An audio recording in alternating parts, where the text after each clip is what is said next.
nama saya Sinda Sultanah dengan NRP 22-2021-64 dari kelas D, dan saya di sini akan melaksanakan tugas perpetaan dengan tema teknologi survei yang digunakan dalam pekerjaan teknik sipil. Dan saya akan menjelaskan tentang teknologi GPS geodetik. Saya akan menjelaskan tentang GPS. Nah, GPS pasti tidak asing lagi bagi masyarakat. Tapi, apakah kalian mengetahui secara detail apakah GPS itu?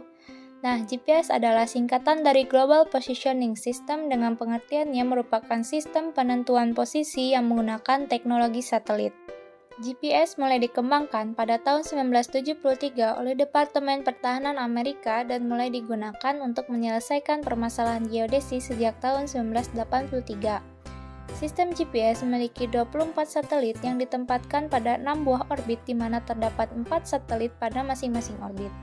Prinsip yang mendasari penentuan posisi pada GPS adalah dengan mengukur jarak antara receiver dan satelit pengamatan GPS yang telah diketahui posisinya. Melalui data posisi satelit dan jarak antara receiver dan satelit, maka posisi dari receiver dapat ditentukan. Sistem GPS terdiri atas 3 segmen utama, yaitu segmen angkasa, segmen sistem kontrol, dan segmen pengguna. Segmen angkasa terdiri dari satelit-satelit yang terletak pada ketinggian sekitar 20.200 km dari permukaan bumi. Segmen sistem kontrol terdiri dari stasiun pemonitor dan pengontrol kondisi satelit. Sedangkan segmen pengguna merupakan pemakai GPS termasuk alat-alat penerima dan pengolah sinyal GPS atau receiver GPS dan perangkat lunak pengolah data GPS. Nah, sekarang saya akan menjelaskan tentang GPS geodetik. GPS geodetik adalah alat ukur GPS dengan menggunakan satelit di mana akurasi yang sangat tinggi serta ketelitian dihasilkan sangat akurat.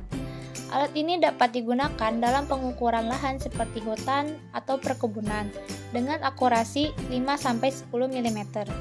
GPS geodetik ini mempunyai kemampuan untuk menangkap signal L1, L2, atau GNSS, merekam raw data, dan secara umum mempunyai format RINEX. Yang sangat mengesankan dari GPS ini yaitu mempunyai ketelitian lebih tinggi dari GPS navigasi. Ketelitiannya bahkan sampai milimeter. Berbeda dengan GPS navigasi, untuk GPS geodetik mendapatkan ketelitian tinggi harus menggunakan 2 alat waktu pengukuran. Jadi, satu set GPS geodetik terdiri dari 2 alat sebagai base station dan sebagai rover. GPS geodetik juga mempunyai sistem posisi koordinat. Koordinat merupakan posisi dari suatu titik baik itu berbasis 2 dimensi atau 3 dimensi, dan semua titik itu mengacu pada sebuah sistem koordinat tertentu. Ada 3 titik yang dapat dibuat parameter atau patokan, ialah lokasi titik 0 dari sistem koordinat. Besaran ini bisa kartesius atau juga bisa kurvilinear dan bisa digunakan pada titik sistem koordinat dan orientasi dari sumbu koordinat. Untuk proses penentuan titik pada permukaan bumi, kita bisa menggunakan titik 0 dari sistem koordinat yang akan kita gunakan. Dan pada titik 0 ini, kita bisa berpusat pada lokasi masa bumi atau di sistem koordinat geosentrik atau jika berbanding lurus dengan sebuah permukaan bumi atau juga toposentrik. Cara yang digunakan di dalam penentuan posisi ekstraterestris juga bisa digunakan pada sistem koordinat geometrik. Cara ini menggunakan satelit atau benda langit lainnya.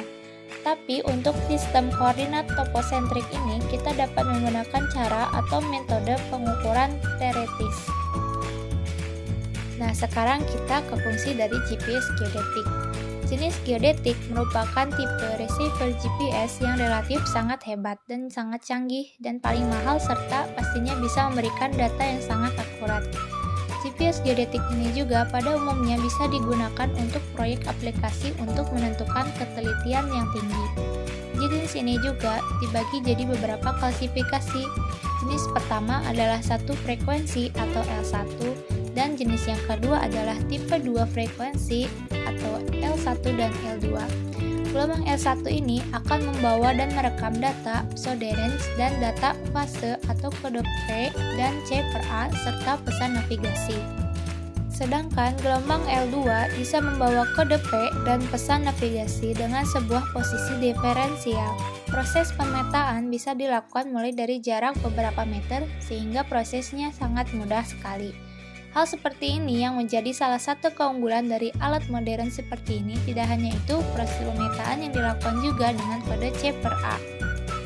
Nah, kita tadi sudah mengetahui tentang GPS geodetik dan juga mengetahui perbedaannya antara GPS navigasi dengan GPS geodetik. Dan mungkin hanya itu yang bisa saya sampaikan, dan mohon maaf apabila banyak kesalahan. Sekian dari saya, terima kasih atas perhatiannya. Wassalamualaikum warahmatullahi wabarakatuh.